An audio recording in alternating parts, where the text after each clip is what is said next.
នេះគឺជាអ្វីដែលខ្ញុំអប់រំដល់ក្រុមការងារខ្ញុំថាបញ្ហានឹងសម្រាប់អ្នកខ្សោយប៉ុន្តែផ្ដល់ឱកាសឲ្យអ្នកខ្លាំងអញ្ចឹងពេលដែលតាក់ទងមួយនឹងសំណួរថាគេប្រហែលឆ្នាំមកនេះមានស្ថានភាពលំបាកហ្នឹងដែលកើតឡើងបន្តបន្ទាប់បើមែនទែនគឺថារាប់ចាប់តាំងពីដែលជំងឺ Covid មកតែការពិតបើមិនជាយើងមើលឲ្យហួស Covid បន្តិចស្ថានភាពយើងជាពិសេសខាងវិស័យអចលនទ្រព្យចាប់ផ្ដើមប៉ះតាំងពីខែកញ្ញាឆ្នាំ2019នោះបាទមុនកូវីដទៅទៀតប៉ុន្តែស្ថានភាពអចលនទ្រព្យនេះអាចថារៀងសយជាងគេបើយើងនិយាយខាងវិស័យអចលនទ្រព្យមួយវាធ្លាក់ហើយបានតែ4ខែគឺកូវីដមកដល់ល្មមហើយបានប្រហែលជា6 7ខែក៏ចាប់ផ្ដើមមានការបិទគប់ជាពិសេសគឺបិទគប់ព្រំដែនខាងកើតក៏បិទខាងលិចក៏បិទខ្ញុំនិយាយបិទសម័យកូវីដណាបាទខែ3ឆ្នាំ2020គឺព្រំដែនខាងលិចក៏បិទព្រំដែនខាងកើតក៏បិទហើយបើតាមចាំកាលនោះគេបិទជាឯកតោភាគីទៅទៀតអញ្ចឹងគឺវាធ្វើឲ្យស្ថានភាពហ្នឹងវាប៉ះពាល់ប៉ុន្តែសូមឲ្យប្រិយមិត្តទាំងអស់យល់ថាប្រសិនបើយើងខ្លាំងនឹងយើងនឹងរកឃើញឱកាសដែលកើតមានឬក៏មាននៅក្នុងពេលដែលមានបញ្ហាតែប្រសិនបើយើងក្រោយបើទុកណាតែមានឱកាសក៏ដោយយើងនឹងរស់ក្នុងបញ្ហាដែលការពិតគេគ្រប់គ្នាកំពុងតែរីករាយជាមួយនឹងឱកាសដែលមកដល់អញ្ចឹងបើសួរមកថាតើចូល campaign យ៉ាងម៉េចវិញនៅក្នុងស្ថានភាពដែលណាគេហៅជ្រុលច្បល់កើតឡើងហើយកើតឡើងទៀតតាំងពីឆ្នាំ2020ម្ដងទៀត2022នឹងហើយនឹងម្ដងទៀតគឺនៅឆ្នាំ2026នេះតែម្ដងនឹងធំនោះគឺថាពិត3លើកកូវីដរុស្ស៊ីអ៊ុយក្រែនហើយនឹងអាមេរិកអ៊ីស្រាអែលអ៊ីរ៉ង់បាទអញ្ចឹងបើគិតទៅយើង3លើកអញ្ចឹងក្នុង3លើកនេះសួរថាប៉ះអត់ប៉ះតែខ្ញុំសូមបញ្ជាក់ថាកាលពីកូវីដគឺខ្ញុំបានដើរតួជាអ្នកក្លាហានអាចថាដោយសារខ្ញុំជាធ្លាប់ជាធ្វើទាហានពីមុនជាយុទ្ធជនអញ្ចឹងខ្ញុំគិតថាខ្ញុំមានសុខភាពល្អ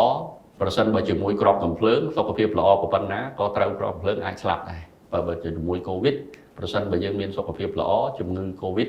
អាចថាត្រឹមតែមកធ្វើឲ្យយើងឈឺបន្តិចតួចតែយើងមិនស្លាប់ទេអញ្ចឹងយើងអត់ខ្លាចហើយខ្ញុំបានដឹកនាំ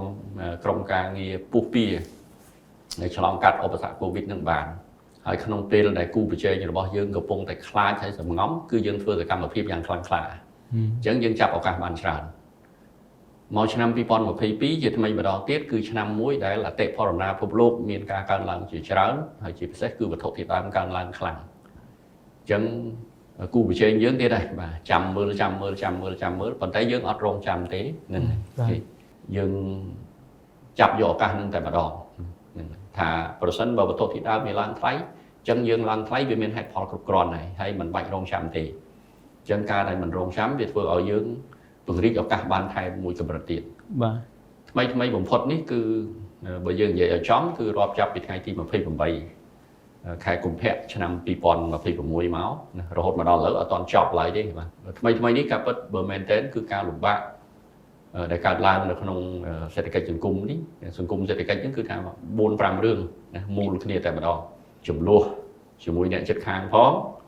ការបង្ក្រាបហ្នឹងគេបត់ល្មើសអនឡាញផង scam ផងហ្នឹងហើយនឹងការដែល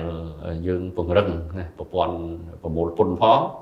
ហ្នឹងហើយថែមទៅលើតំណែងឡើងថ្លៃទៀតបាទហ្នឹងហើយជាពិសេសគឺវត្ថុធាតុដើមឡើងថ្លៃស្រួចស្រាវខ្លាំងណាស់បាទស្រួចស្រាវខ្លាំងណាស់ក្នុងពេលថ្មីនេះប៉ុន្តែសូមជម្រាបជូនបងប្អូនថាក្នុងនាមយើងជាអ្នកដឹកនាំនិងគ្រប់គ្រងគឺ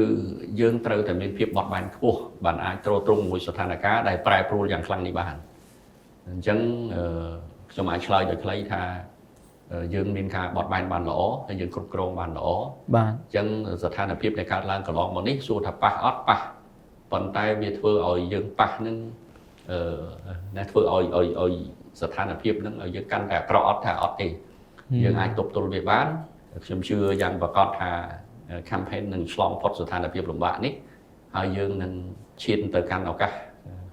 ដ៏ប្រសើរមួយកម្រិតទៀតបាទចង់ភ្លឺខ្លាំងក៏បានភ្លឺល្មមក៏បាន campaign ថ្នាំពណ៌ជាតិ ស្រស់ស្អាតហើយជូតបានយូរ